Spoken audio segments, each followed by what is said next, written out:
lo que tenemos en la oficina de Jesús puesta en nuestra iglesia. Pero cuidado, ¿será que realmente estamos haciendo lo que tenemos que hacer? ¿Será que realmente estamos pensando en las almas perdidas? Como pensaba él. Porque yo me imagino cuando él dijo, pues yo estaba ahí con mi padre en la deidad y de repente escuché que iban a destruir el Sodoma y Gomorra y yo dije, uy, ¿no podría hacer algo? Y mi padre me dijo que no era el tiempo. Yo le dije, pero yo puedo bajar, yo puedo hablar con ellos. Yo siento que si yo fuera allí, en ahora tú me mandaras ahora, yo siento que ellos me escucharían. Eso fue lo que dije. Pero no hubo ni un solo justo, dice la palabra, en el tiempo de Abraham, y entonces fue destruido Sodoma y Gomorra, pero él le pone un ejemplo. Otro ejemplo que les pone a ellos es el ejemplo de Nínive, que también eran otros degenerados, porque ellos eran adoradores babilónicos como Herodes. Entonces ellos hacían orgías cuando adoraban a sus dioses y luego tenían hijos y los mataban quemando los vivos y luego los tomaban de los pies y golpeaban sus cabezas contra las rocas. Eso es lo que ellos hacían. Eso no lo dice la Biblia, pero sabemos que eso sucede porque hay libros de historia. Sabemos qué hacían en Nínive en ese tiempo. Y Jesús le dice a los fariseos, aquí está hablando con los fariseos, le dice, en el juicio final se levantarán los de Nínive porque escucharon la predicación de Jonás y te juzgarán a ti. Pero ese es otro juicio para la iglesia, hermanos. Olvídense de la teología del reemplazo. Ahí el Señor está hablando a nosotros, a los cristianos. ¿Entiendes? Cuidado, que no vaya a ser que los Nínive se levanten en el juicio final y te juzguen a ti, hijo de Abraham. Y te juzguen a ti, iglesia evangélica, te juzguen a ti, iglesia católica. Tú que tanto desciendes de Abraham y que guardas la Torá y toda la cuestión, pero mira, esos degenerados sí que te dieron más Jonás. Le dice, y hay otra, una negrita que vino del África y me escuchó predicar a Salomón. También se levantará y se esperará un trono junto a mí y a ustedes los juzgará. Ese es el mensaje de Jesús en ese tiempo. Es un mensaje revolucionario, un mensaje del pueblo, un mensaje de la gente sencilla. Es un mensaje confrontando directamente al liderazgo de su época. Ese era el mensaje de Jesús. Él nunca dijo, oye, yo voy a salvar tu alma. Eso no dijo él nunca. Eso fue lo que se explicó después. Él iba a la gente y le decía, tú guardas la Torá, ¿verdad? Ok, te voy a decir una cosa, está muy bien que guardes la Torá. Está muy bien que se te vea que tú eres mejor que los demás, pero dentro de ti, ¿tú estás seguro que eres bueno? Porque te voy a decir una cosa, no es justo ni un solo uno.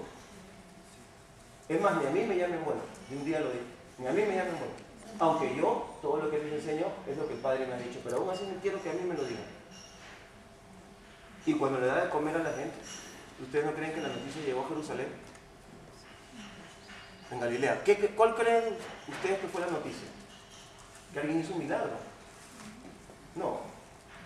La noticia que llegó es que la gente comió. Fueron alimentadas 7.000 personas. Primero 4.000, ¿no? Primero 5.000 y luego 3.000. Más las mujeres y los niños, porque en ese tiempo las mujeres estaban puestas a un lado. Lamentablemente, es una pérdida, ¿no? Se perdieron en ese tiempo de las mujeres, pero entonces, claro, sí, llegó que era un milagro, hermanos, pero ¿qué habla la gente de la calle? Hablan cosas, la gente habla chismosería, se pasan la voz. No, hay un muchacho, si vieras, es muy fino. ¿Cómo habla? Se ve que está educado. ¡Wow! Y viste muy bien. Y sabe hablar. Tú vieras, en su cara se lo dice. Al rabino de allá de Capernaum, en su cara le dijo a este y el otro. Y dicen que viene para Jerusalén. ¿Y viene para qué? No sé, viene con miles de personas. Y cuando pone la mano sobre los enfermos, sanan. Había mucha gente en ese tiempo que oraba por los enfermos, y les imponían las manos. Eso ya existía. Y habían profetas que Dios los usaba para sanar a la gente. Por eso, muchas veces cuando lo vieron pensaban que era un profeta, no el Mesías. Es un profeta, dice. Dios está con él, es el profeta que nos tenían que enviar. Entonces, cuando él llega a Jerusalén, lógicamente era una de los grupos que ya se estaban moviendo con fuerza. Entonces, ¿qué es lo que él hace? Enfrenta directamente el sistema. Va al templo, les tumba el negocio, que era de los propios sacerdotes, le voltea todo. Empieza a despertar a la gente, porque él, ¿qué es lo que dicen los judíos ateos? Yo he leído varios libros de judíos ateos que forman parte de mi biblioteca. ¿Qué es lo que dicen los judíos actualmente de él y qué decían en ese tiempo? Mira, no hemos tenido en la historia de Israel un maestro de ética como Jesús. ¿Qué significa ética? La capacidad de aplicarte a ti mismo lo que hablas. Eso significa ética. Y ese era Yeshua. En 5 palabras, en una frase corta, ponía en su lugar a quien sea, en el momento que sea, haciéndolo reflexionar en sí mismo. Porque ¿qué es la religión judía? Como todas las religiones, que a veces los evangélicos no nos escapamos. Es, ¿y qué está haciendo el otro? ¿Y por qué no lo hace? ¿Y por qué no viene? ¿Y por qué no viene el domingo? ¿Y por qué esto el otro? Eso es lo que, ¿qué está haciendo el otro? Y esa es la religión judía. Y él dijo, no, mírate la viga que tienes en tu ojo y no mires la paja de los demás. Había un sabio fariseo llamado Gilel que él dijo, el reino de los cielos, no, la Torá es lo siguiente: ama a Dios sobre todas las cosas, ¿no es cierto? Y Jesús agregó lo mismo: ama a Dios sobre todas las cosas y a tu prójimo como a ti mismo. Ese mismo sabio, eso está registrado en la historia, dijo: si tú haz las cosas, no hagas lo que no quieras que te hagan a ti. Entonces Jesús dijo: sí, está bien, eso está bien, pero está mejor aún. Haz lo que te gustaría que hagan contigo. ¿Qué te parece? Porque una cosa es no hagas y otra cosa es hacer lo que sí te gustaría, ser activo. Entonces él fue trayendo un pensamiento que revolucionaba la idea egocentrista del pueblo judío, que era el pueblo escogido de Dios, y que todos los romanos eran unos degenerados. Él nunca, ¿usted lo escuchó alguna vez criticar a Roma? Nunca se metió con él, no le importaba. Él vino directamente a hablarle al sistema de liderazgo de su pueblo, porque ellos eran los que realmente estaban dirigiendo a la gente. Entonces, cuando él viene a Jerusalén, él vino a morir. Miren, no solamente Jesús, cualquier persona que hubiera hecho lo que él hizo, lo mataban. ¿Benjamín no había venido antes? Sí. ¿Sí había venido antes? Él venía a las fiestas, a todas las fiestas. Eso es lo que dice la Biblia. Es más, por ejemplo, hay una fiesta que no es de la Torá, sino que es una fiesta de tradición que se llama la fiesta de Hanukkah, que apareció como 100 años antes de él. Él venía también a festejar esa fiesta. Él era un judío con todos los hierros, con todas las credenciales, ¿no es cierto? Pero ya, él lo que dice es: ok, bien, vamos a ver, se te ve bravo, mueves gente, estás muy bien preparado, haces milagros, Dios está contigo. Pero ¿qué es lo que vas a hacer? Y él le decía: mi reino no es de este mundo. Ese es para volver loco a cualquiera. No, mi reino no es de este mundo. Entonces Nicodemo, que pasó a ser uno de sus discípulos, dice la Biblia que llegó a ser su discípulo un día de noche y le dice: pero es que es obvio que tú vienes de Dios. Pero ¿cómo está la cosa, compadre? Dime, dame. Porque Nicodemo era de rango en Jerusalén. Y parece que era un hombre bien, que no era un desgraciado como todos los que estaban en Sanedrín, ¿verdad? Entonces le dice, y entonces él le dice: mira, le dice, pero tú eres un maestro de la ley y tú no sabes lo que tienes que hacer. Entonces Nicodemo le dice: pero ¿qué tengo que hacer? Y le dice: tienes que nacer de nuevo. Entonces Jesús le dice algo muy judío, le dice: tienes que nacer del agua. Ese es un término judío. ¿Qué quiere decir del agua? De la purificación. Tienes que purificarte. Ah, bueno, eso lo entiendo, porque los judíos utilizaban muchísimo la purificación en agua. Pero le dice: pero además tienes que nacer del Espíritu. Bueno, y ahora sí, del Espíritu. ¿Qué significa eso? Si Nicodemo hubiera entendido eso, y los apóstoles hubieran entendido, se hubieran estado con él abajo de la cruz. Es obvio que no lo entendieron. En otras palabras, desde el punto de vista humano, la gestión de Jesús fue un fracaso. Desde el punto de vista humano, su gestión fue un fracaso, porque la gente no entendió, hasta que vino el Espíritu Santo. Cuando vino el Espíritu Santo, entonces empezaron a explicar las cosas de otra forma. Y recién los judíos empiezan a entender, algunos, me imagino que los 120 para empezar, que este hombre no venía a liberar al pueblo de Israel, sino venía de manera personal a salvar el alma de la gente de la muerte eterna. Es un mensaje completo, absolutamente distinto de todo lo que ellos habían escuchado. Ellos no entendían que un hombre tenga que salvar mi alma. ¿Pero por qué? Si yo me la salvo con mi Torah, yo hago Torah y me salvo, ellos no entendían eso. Y es obvio, hermanos, que los apóstoles tampoco lo entendían. Una cosa, Benjamín, pero él lo dijo en Juan, en el Evangelio de Juan, dijo: pero cuando venga el Espíritu, recordará a ustedes lo que yo he dicho. Y él tomará de los míos. Claro, el que termina la obra de explicación es el Espíritu Santo. Lo que yo quiero más o menos que ustedes vean es de que Jesús no estaba muy interesado en que los judíos lo entiendan. Un día le preguntaron, ¿pero por qué les hablas tan complicado? ¿Por qué hablas? Le dicen, no, hablen por ábolas porque no quiero que entiendan. ¿Cómo que no quieres que entiendan? Sí, porque a lo mejor entienden y se salvan. ¿Y no venía a salvar?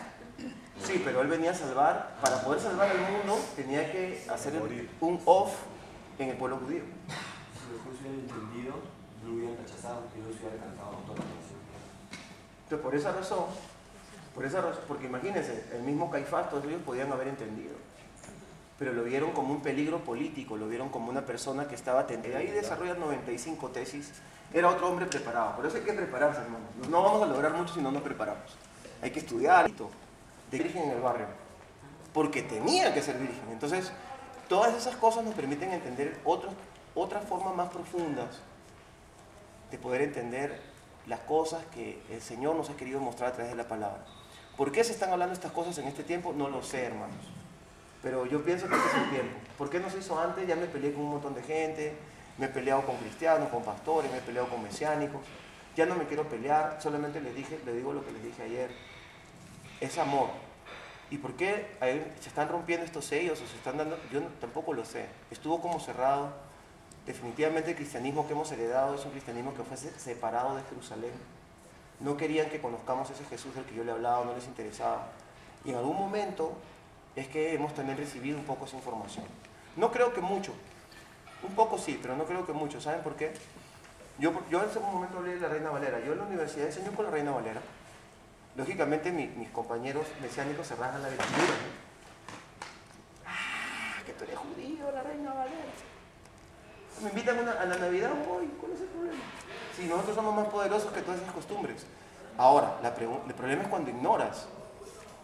Yo por lo menos ya me tiré, ya me peleé con algunos familiares míos por la Navidad. ¿Ya para qué? Estaba en el aire. No, él era un hombre que realmente lloraba, sufría. Dice la Biblia que fue tentado en todas las cosas. En todas las cosas. Para que dice, tenemos un gran sumo sacerdote, Hebreos 7, que nos entiende, porque él fue tentado en todas las cosas. Más, él nunca cayó. O sea, nunca pecó. Pero sí, ¿qué quiere decir eso? Que él es un hombre normal. A mí me preguntaron en Puerto Rico. Yo vivo en un barrio que se llama Talpiot, y ahí encontraron unas tumbas, dice, de Jesús, María Magdalena, Jesús y no sé qué, ¿no? Entonces, esta pregunta tenían que hacérmela siempre cuando iba de viaje, ¿no? En ese tiempo, por lo menos.